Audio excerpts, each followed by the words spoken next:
এদিকে নওগাঁয় শুরু হয়েছে ৩ দিনব্যাপী ফল মেলা। জেলা কৃষি সম্প্রসারণ অধিদপ্তরের চত্বরে ফল মেলায় ভিড় করছেন বিভিন্ন শ্রেণী পেশার মানুষ। এ বিষয়ে বিস্তারিত জানাতে সেখান থেকে যুক্ত হয়েছেন সহকর্মী আব্বাস আলী।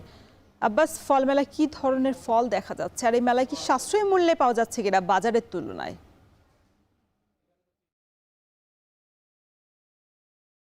রওশন, আপনাকে জানিয়ে রাখি যে আমি এখন অবস্থান করছি নওগাঁ জেলা কৃষি সম্প্রসারণ অধিদপ্তর চত্বরে। এই চত্বরে রপ্তানিযোগ্য আম উৎপাদন প্রকল্পের আওতায় ৩ দিন ব্যাপী এখানে ফল মেলা শুরু হয়েছে। অর্থাৎ আজ এই ফল মেলার প্রথম দিন এবং কিছু আগে জেলা প্রশাসক সাইফুল ইসলাম এই ফল মেলার উদ্বোধন করেন এবং উদ্বোধনের পর তিনি মেলার যেই ১৪টি ফলের যে স্টলগুলো রয়েছে সেই স্টলগুলো তিনি ঘুরে ঘুরে দেখেছেন। এখানে যে ফল মেলা বলা হচ্ছে, আসলে ফল মেলা এখানে প্রদর্শনী আকারে প্রদর্শন করা হচ্ছে। এখানে আসলে বিক্রির জন্য না, যারা কৃষক রয়েছেন, বিভিন্ন শ্রেণী পেশার যারা মানুষ রয়েছেন, তারা এই সব ফলের সঙ্গে পরিচিতি হচ্ছেন এবং এই ফলের গুণগত যে মান, ফলের যে উৎপাদন প্রক্রিয়া, কিভাবে এই জাত নির্ধারণ করা হবে, অর্থাৎ কিভাবে একজন কৃষক ভালো জাত নির্বাচন করবেন এবং এই ভালো জাত থেকে যে ভালো ফল পাবেন, সেই বিষয়গুলো এখানে প্রদর্শন করা হচ্ছে এবং তাদেরকে সেই ফলের গাছ এবং ফল সম্পর্কে ধারণা দেওয়া হচ্ছে। আরেকটি বিষয় জানিয়ে রাখি যে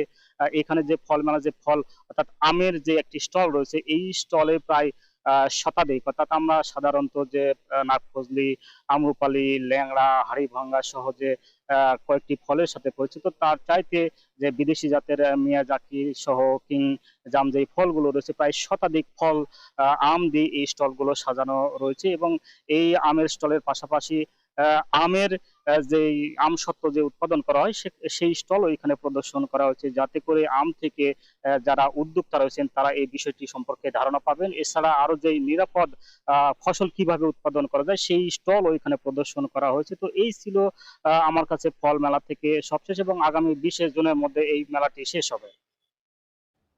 নওগাঁয় শুরু হয়েছে ৩ দিনব্যাপী ফল মেলা, সে খবরই জানাচ্ছিলেন সহকর্মী আব্বাস আলী।